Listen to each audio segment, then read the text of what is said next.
இலங்கை கடற்பரப்பில் எல்லை தாண்டி மீன்பிடியில் ஈடுபட்டு வரும் இந்திய மீனவர்களின் சட்டவிரோத இழுவைப்படகுகளை தடுத்து நிறுத்த கோரி கடற்றொழிலாளர்கள் இன்று யாழ்ப்பாணத்தில் ஆர்ப்பாட்ட பேரணி ஒன்றை முன்னெடுத்தார்கள். யாழ்ப்பாணத்தில் உள்ள கடற்றொழில் நீரியல் வள திணைக்களத்தின் முன்பாக இன்று காலை 9 மணியளவில் போராட்டம் ஆரம்பமானது. அதனைத் தொடர்ந்து போராட்டக்காரர்கள் கடற்றொழில் நீரியல் வள திணைக்கள பணிப்பாளரிடம் மகஜர் ஒன்றையும் கையளித்தனர். பின்னர் போராட்டக்காரர்கள் யாழ் மாவட்ட செயலகம் வரை பேரணியாக சென்றனர். யாழ் மாவட்ட செயலகத்தில் அரசு அதிபர் மருதலிங்கம் பிரதீபனிடம் ஜனாதிபதியிடம் கையளிப்பதற்கான மகஜர் ஒன்றையும் கையளித்தனர். நவீன ரேடர் வசதி எல்லாம் இருக்குது. நேவி பார்த்து கொண்டிருக்க ரோட 150 கிலோமீட்டர் வருது. 150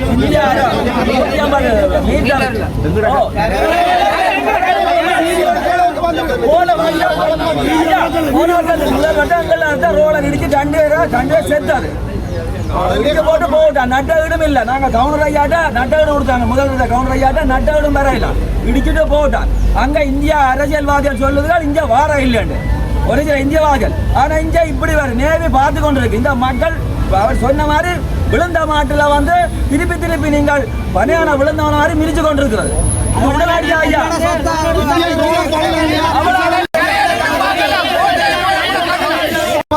தொழில் செய்ய வர்றவன் வந்து வறுமை கோட்டு உட்பட்ட இந்திய மக்கள் தான். ஆனால் அந்த இழுவப்படகுகளை வந்து முதலாளித்துவம் சொல்லி இந்தியாவில் வச்சு அவர்கள் வந்து ஏவி விடுகிறார்கள். எங்க கடற்பரப்புகளை போய் மீன பிடிக்கணும்னு சொல்லி நாங்கள் வந்து அத்துமீறும் தொழிலை செய்கிறோம் இல்லை. நாங்கள் வந்து வழிவேலை தொழில்களையும் தூண்டல் தொழில்களையும் மட்டும்தான் செய்கிறோம். அதனால பாதிக்கப்படுறது நாங்கள் தான்.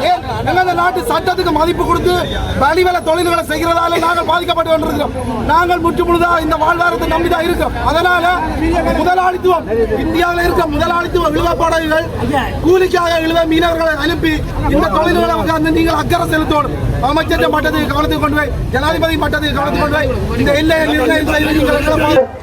அதாவது இந்திய மத்திய மாநில அரசுகளுக்கும் இலங்கை அரசுக்கும் எங்களுடைய மீனவர்கள் படும் துன்பத்தையும் அவர்களுக்கு உண்டான பாதிப்புகளை பற்றியும் எடுத்து விளக்குவதற்கும் இன்னும் இந்த மீனவர்கள் காலாகாலமாக இந்திய இழுவைப்படகினால் பாதிக்கப்பட்டு பல கோடி ரூபாய் மதிப்புள்ள சொத்துக்கள் இழந்துள்ளார்கள். ஆகவே இவற்றிற்கான நஷ்ட ஈட்டை கோரும் நோக்குடனும் இந்த ஆர்ப்பாட்ட ஊர்வலம் ஒழுங்கு செய்யப்பட்டிருக்கின்றது. இந்த முறையாவது இந்த அரசாங்கம், இந்த ஜனாதிபதி, இந்த கடத்தொழில் அமைச்சர் எங்களுக்கான முடிவை விரைவாக எடுத்து தருவோம். இன்றைக்கு விவசாயம் முற்றுமுழுதாக புயலாலே அழிக்கப்பட்டு விட்டது. எங்கள்கிட்ட இருக்கிற ஒரே ஒரு வாழ்வாதாரம் கடத்தொழில் மட்டும்தான். இந்த கடலால் தான் எங்களை நாட்டை கட்டி எழுப்ப போகணும். நாங்கள் அப்போ இன்னொரு நாடு வந்து எங்களை வளங்களை அள்ளி விட்டால் நாங்கள் ஆரண்டி ஐயா போய் சொல்கிற இந்த வளங்கள் நாங்கள் காப்பாற்றணும். நீங்கள் போடுற பருப்பு அரிசி சீனியாலே எங்களோட நாட்டை கட்டி எழுப்ப முடியாது. எத்தனை நாடு சேர்ந்தாலும் எங்களோட நாட்டை கட்டி எழுப்ப முடியாது. அவனவன் வீட்டுக்கு அவனவன் தான் சொந்தக்காரன். அது மாதிரி எங்கள கடலுக்கு எங்கள மீனவர் தான் சொந்தக்காரன். அதில் எந்த மாற்று கருத்தும் இல்லை. ஆனால் எங்கள கடல் எங்கள சொத்து இது எல்லாருக்கும் அறிய வேணும். மற்றது இந்தியாவினுடைய உச்ச நீதிமன்றமே அவைக்கு 12 கிலோமீட்டர் எல்லை தாண்டி தான் தொழில் செய்யணும் அந்த நாட்டுக்கு போட்டால் ஏன்னா எங்களோட நாட்டுக்கு அந்த சட்டம் செல்லாதோ? எங்களுக்கு கரையில இருந்து 12 கடல் மைலுக்கு அங்கால நீங்கள் தொழிலை செய்யுங்க. ஏன் நீங்கள் எங்கள் எல்லைக்குள்ள வாரீங்க? சாதாரண விஷயம் அதுதான். இப்போ ஒரு எல்லைக்குள்ள 12 கிலோமீட்டருக்கு அங்கால தான் தொழில் செய்ய வேணும். இழுவமடி போட வேணும். நிலத்தில் இறக்குறதுண்டா அது அந்த எல்லையிலே இருந்து. அப்போ இந்தியாவில் போயக்குள்ள உங்களுக்கும் தெரியும். இன்றைக்கு இதில் இந்த போன்லேயே இருக்குது, முல்லைத்தீவிலே இருந்து போட்டிருக்குது. கடலில் ஃபுல்லாக வெளிச்சம், ரோலர்ன்ற வெளிச்சம், கட்டைக்காடு போட்டிருக்குது ஃபுல்லாக வெளிச்சம். இந்த வடமராட்சி கிழக்கு எல்லா இடமும் எல்லாம் பரத்துறை எல்லாம் கரையில் நின்று கொண்டு கடல் அடிக்கிறதுக்கு தான் வீடியோ போடுகிறோம் எல்லா இடம். அப்போ இந்த தீப பகுதி எல்லாமே இன்றைக்கு எங்களோட கடல் வளம் ஒன்று தான் எங்கள மக்களை காப்பாற்றுறதுக்காக இருக்கிற ஒரே ஒரு சொத்து. இந்த சொத்துல கை வைக்கக்கூடாது. இனி கை வைச்சால் இனிமேல் நாங்கள் நடவடிக்கைக்கு இறங்க வேண்டிய ஒரு கட்டாயத்துக்குள்ள தள்ளப்படுவோம். யாழ் மாவட்ட சம்மேளனத்தின் தலைவர் அந்தோணி பழம்படிதாஸ், கடந்த 20ஆம் தேதியில இருந்து எமது மக்கள் தொழிலுக்கு செல்லவில்லை. காரணம், புயலால் பாதிக்கப்பட்டிருந்தோம். அதே வேளையில் தொழிலுக்கு போனவர்கள் இந்தியனால இழுவமடி படகால தங்களுடைய தொழில்களை இழந்து இங்கு நெருக்கடியாக நிற்கிறார்கள். ஒரு வழியும் இல்லாமல் இந்த இடத்தில் வந்து நிற்கிறோம் என்றால் நாங்கள் வேடிக்கை காட்டவில்லை. வேடிக்கையே இங்கே இல்லை. நிதானமாக யோசியுங்கள். நாங்கள் இனிமேல் இப்படி ஒரு போராட்டத்துக்கு நாங்கள் தள்ளப்பட மாட்டோம். நிதானமாக யோசியுங்கள். நாங்கள் இனிமேல் இப்படி ஒரு போராட்டத்துக்கு நாங்கள் தள்ளப்பட மாட்டோம். எமது போராட்டத்தை நீங்கள் செவிமடுத்து எங்களுடைய அழைப்பை ஏற்றி நீங்கள் இங்கே வந்து எமது போராட்டத்தோடு இணைந்து கொண்டதற்கு எமது தலைமையில் இருந்து நன்றியையும் மகிழ்ச்சியையும் தெரிவித்து விடைபெறுகிறேன். நன்றி, வணக்கம். இந்த போராட்டத்துக்கு வடமராட்சி கிழக்கில் வந்திருக்கிறேன். எனது பெயர் பத்திராயன் செல்வன். வடமராட்சி கிழக்கில் வந்திருக்கின்றேன்.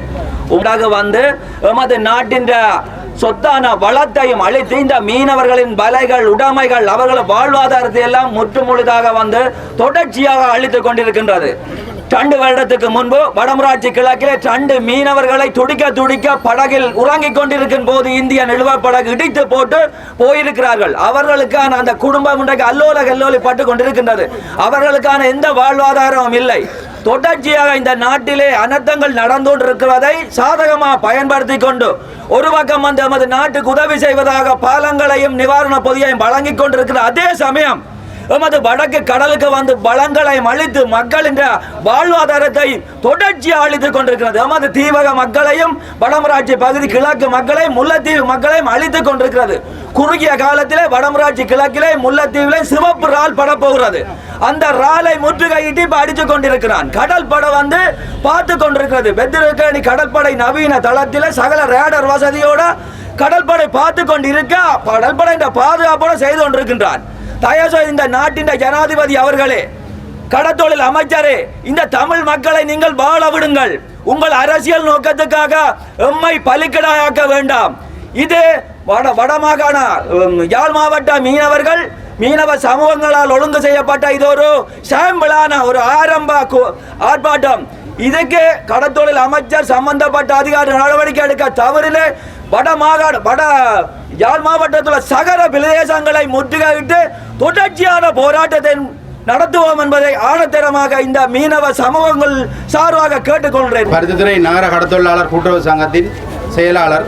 ஒரு சங்கமானது ஒரு கிழமையிலே ஒரு சங்கத்தின் அங்கத்துவத்தில் 250 பேர் அங்கத்தவர்கள் இருந்தாலும் அந்த அங்கத்தவர்களில் இருக்கக்கூடிய நபர்கள் கிட்டத்தட்ட 15 தொடக்கம் 20 லட்சம் ரூபாய் வகையான ஒரு கிழமையிலே அவர்கள் இழக்கின்றார்கள். அந்த ஒரு ஊரில் இருக்கக்கூடியவர்கள் அந்த ஊரில் இருக்கக்கூடிய 20 ஒரு சங்கத்துக்கே 20 லட்சம் அளவிலே இழப்பீடுகள் என்றால் சிந்தித்து பாருங்கள். கிட்டத்தட்ட 100க்கும் 200க்கும் மேற்பட்ட சங்கங்கள் இருக்கிறது. அப்போ ஒரு வருடத்துக்கு கணக்கு போட்டு பார்த்தீர்களா இருந்தால் எங்களுடைய வடபகுதி முழுவதும் இதிலேயே மண்ணாக போகின்றது. இதுதான் உண்மை. இதை நாங்கள் இந்திய அரசாங்கத்திற்கும் ஒன்றை சொல்லிக்கொள்ள விரும்புகிறோம். இது நீங்கள் இதை தடுக்கிற வண்ணத்திலே தொற்றக்கூடிய உறவுகள் என்பதை பேக்காட்டி கொண்டு எங்களை தினம் ஊனமாக பிச்சு தின்கிறீர்கள். இதுதான் உண்மை. தமிழர்கள் என்ற ஒரு தூக்கத்தையும் தூண்டுதலையும் கொடுத்து எங்கள் மக்கள் மத்தியிலே இருக்கக்கூடிய மீனவர்களை நடு ரோட்டிலே கொண்டு வந்து இன்றைக்கு நிறுத்தி இருக்கிறீர்கள். இது நீங்கள் நினைத்திருந்தால், நீங்கள் சர்வதேசம் என்று சொல்லிக் கொண்டு நிற்கிறீர்கள். நீங்கள் நினைத்திருந்தால் இதை எப்போவே நிப்பாட்டிருக்கலாம். இந்த யுத்தங்களும் சரி, இந்த இதுகளும் சரி, இந்த ஆர்ப்பாட்டங்களும் சரி, இந்த மீனவர் சம்பந்தப்பட்ட இழுவைப்படையும் சரி, நீங்கள் காதிலே செல்லாத ஒரு தன்மையாகத்தான் நீங்கள் எடுக்கிறீர்கள் ஒழிய இதை நீங்கள் முடிவுக்கு கொண்டு வர அளவிலே இல்லை. ஆனால் நீங்கள் சொல்லுகிறீர்கள் சர்வதேசம். நாங்கள் இலங்கைக்கு கொடுத்து கொண்டே இருப்போம், அவர்கள் வாங்கி கொண்டே தான் இருக்கணும். அவர்கள் முன்னேறி வருவது உங்களுக்கு பிடிக்காது. இந்திய படகுடைய இந்த தன்மை தொடர்பாக நீங்கள் கொண்டிருக்கின்ற இந்த கருத்து அல்லது உங்களுடைய நிலைமை ஏற்றுக்கொள்ளக்கூடியதாக இருக்கின்றது. ஏனென்றால் எங்களுடைய யாழ்ப்பாண மாவட்டத்தை பொறுத்தவரையிலே 25,000க்கும் மேற்பட்ட குடும்பங்கள் இந்த கடற்றொழிலோடு சேர்ந்து வாழுகின்ற ஒரு மாவட்டமாக எங்களுடைய மாவட்டம் காணப்படுகின்றது.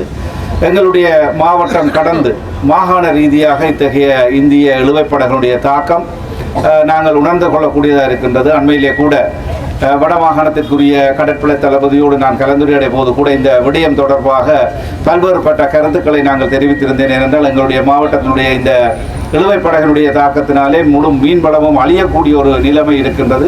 நீங்கள் இந்த மகஜரை அதிமேதகு ஜனாதிபதி அவர்களுக்கு தந்திருக்கின்றீர்கள். ஆகவே அந்த வகையிலே எங்களுடைய நாட்டினுடைய அதிமேதகு ஜனாதிபதி அவர்களுக்கு இந்த விடயம் தொடர்பாக நாங்கள் இன்று உடனடியாகவே இந்த விவரத்தை அவர்களுக்கு அனுப்புவதற்குரிய நடவடிக்கை எடுத்திருக்கின்றோம்.